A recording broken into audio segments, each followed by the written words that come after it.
What's up guys, Shane here from Fugatech 3D Printing, and today we're going to review some Inland PLA filament. Hey guys, welcome back to Fugatech 3D Printing. Today we're going to review Inland's PLA filament. So I went on to Microcenter and picked up some filament. This was super cheap. I saw people talking about it in the Facebook groups for 3D printing, and I picked it up there. It was $14.99, even though it says $19.99 here, so it's 15 bucks. Shipping was $1 or $2, it was something stupid cheap. So, you know, why not? If you have a Microcenter nearby, need some cheap filament, this might be it. So here on the side, they have a nice little window here to show you the color you got. I got yellow because I want to print a giant Pikachu. More of that later. Here on the side, tells you it's 1.75 millimeter filament, gives you the color, the weight, and the print temp, which is 190 to 220 degrees Celsius. Let's open it up. Just open up.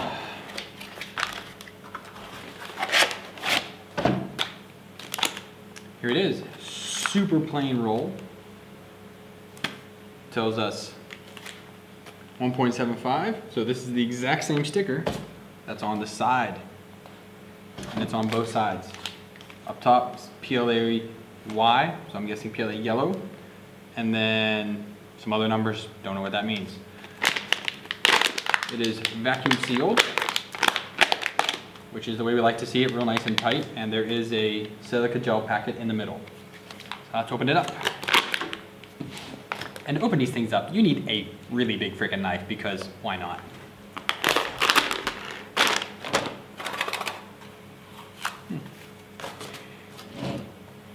It's an interesting smell to it. So you can see they did something different here. Is they taped the end of the filament onto the side with some threaded type of Scotch tape, which is kind of nice because you always lose filament. Well, I guess this would be kind of probably gummy from the tape, but you always lose, you know, almost sometimes a foot of filament because they loop it through and it comes through. A foot might not be that much, but hey, if you're trying to use a full roll for something, it's really huge print, every bit matters. But the color looks pretty amazing. I do have another yellow. It's very translucent, and this seems to be a really nice color. Let's take off this tape here.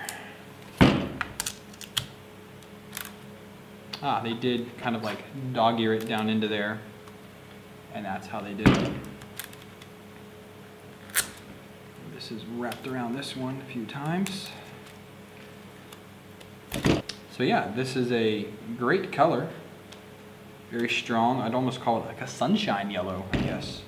Again, I picked this up on Microcenter's website just because it was cheap and it's kind of their in-house brand. I have seen that they do sell it on Amazon though, but the price was more, so it was cheaper just to get it off Microcenter.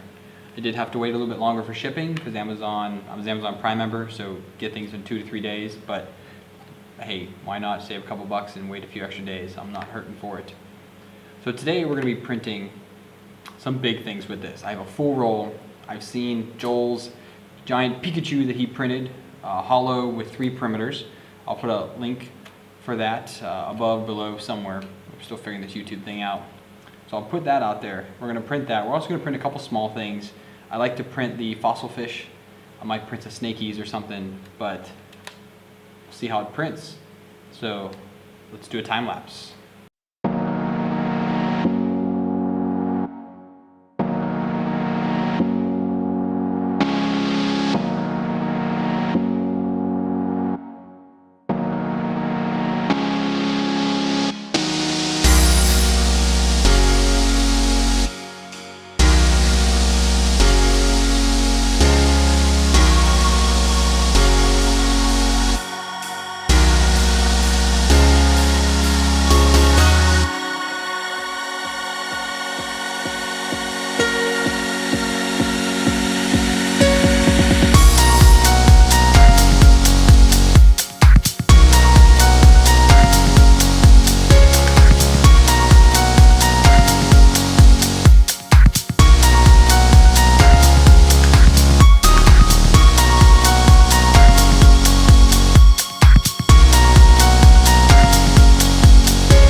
what'd you think of that time lapse?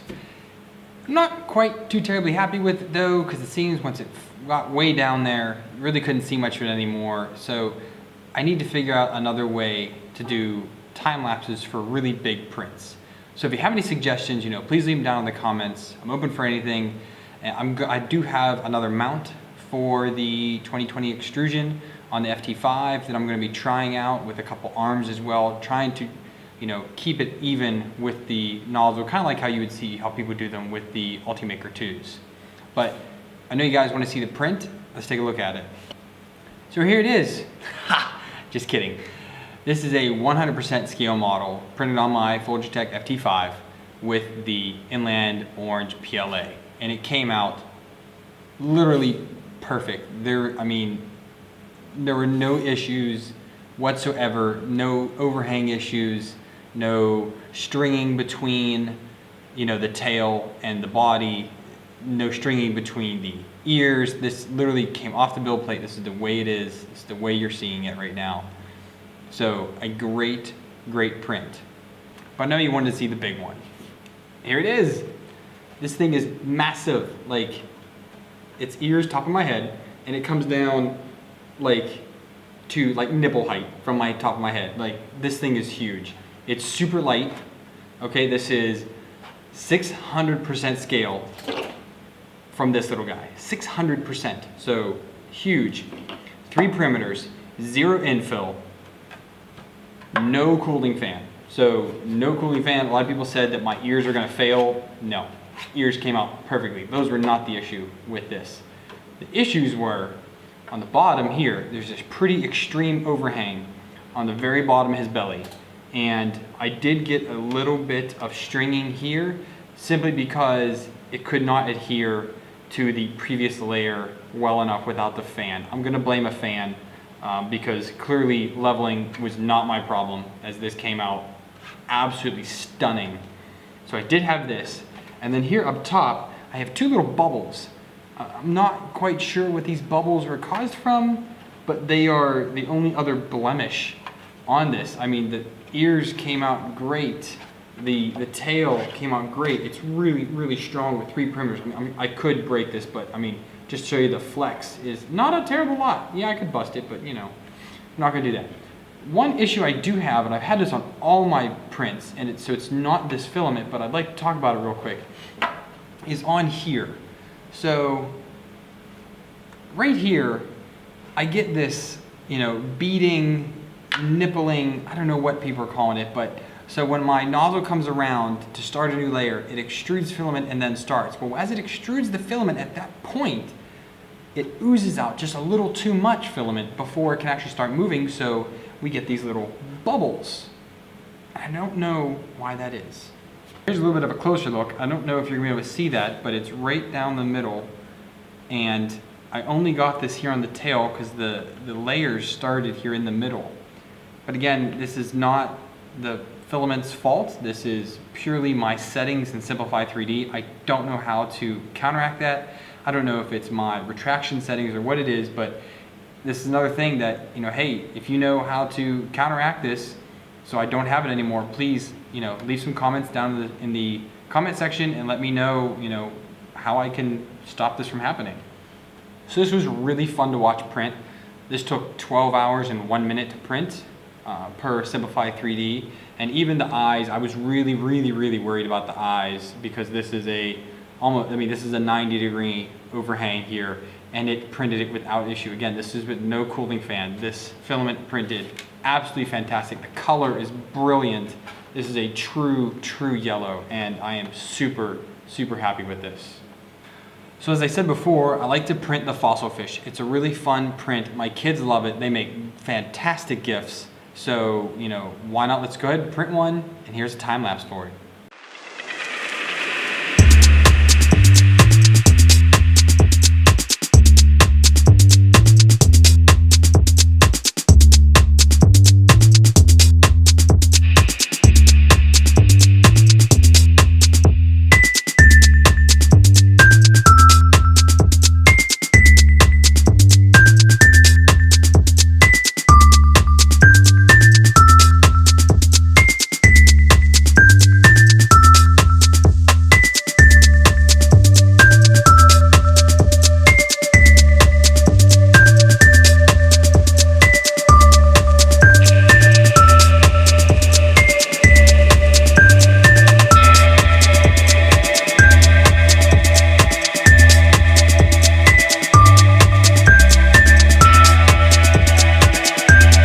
time lapse for that was pretty good. You know, printing small things with where I have the camera angled works great. It's just the larger things we need to work on. But here's the fish, and it came out again pretty good. I did have a few issues with it, but they were purely my settings. They were not the filament at all. The filament came out great. It's, you know, very, very smooth. The bottom layer was good. I was a little light on my layer width on the initial layer. Right now I'm sitting at 125%. I need to bump that up to about 140 to 150% and try a couple prints and see how that goes. There's a little bit of space, but after the second layer, it's rock solid. Another issue I did have with this was the top layer. The top layer came out pretty rough. I'm gonna blame that on not enough top layers because I only use 3. I normally use 3, but for some reason just wasn't enough on this one with this filament. Maybe my extrusion multiplier was a little bit low. I'm not terribly sure, but I'll have to work on the settings a bit more. But you can actually see through it a little bit to see down to the bottom, second and third full layer. And I should have done at least 5 on this. And I also probably need to bump up my extrusion multiplier, maybe 1 or 2, and that would help out the full layers, the top and bottom layers. But other than that, it came out very good. You know, it flexes just like it should, just like a fossil fish does. And I'm happy with it. I did have to print support on this, so it is not as flexible as it should because there actually is support inside. I did that on a previous one that I made and I forgot to turn it off because I just kind of scroll through my list and hit print. I should turn that off and see how it would print without that, but I was afraid without the cooling fan it would have issues. But when I'm looking in there, bending this around, the circles are perfect circles. Without the support, I don't think would do anything really to make this any better. There is support under the eye.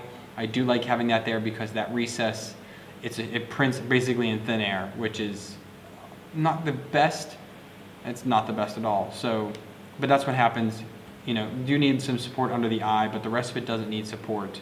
This is a 200% model of the original one. And like I said, great gifts and really fun to make, really fun to play with. It's a good fiddle toy. So to say overall, I am extremely impressed with the Inland PLA. Now again, I'm only testing out the yellow PLA because that's all I bought. But if I happen to get some PLA from Inland, Microcenter, you know, hey guys, if you have some you want to send me, I'd love to print some more with it. Otherwise, I'll be buying more on my own. But this definitely, you know, is in the running to take place from my Hatchbox. And I use Hatchbox not exclusively, but a lot of my colors are in Hatchbox because it is such a good filament. But this prints like a dream and it's cheaper than Hatchbox. So I might actually, you know, it will pick up a couple more rolls of this. We'll try a couple other colors, see if it's consistent with the yellow, and we might have a new in-house filament. So thank you for watching, guys. You know, if you like this review, you know, please like the video. Leave me a comment down below. I did have some questions. I'd love to hear feedback from someone. How did you like this review? The content-wise, I'm still working on, you know, a proper way to test the filaments. You know, this is kind of ad hoc as I see fit. And, you know, please subscribe. You know, it helps me out a lot. I'm trying to build a channel. I'm trying to get some other companies to send me some filament. I have other ones coming. I'm trying to get companies to send me some printers so I can test and play with. So please subscribe, comment, like, do it all. It helps me out. I appreciate it. And as always, happy printing.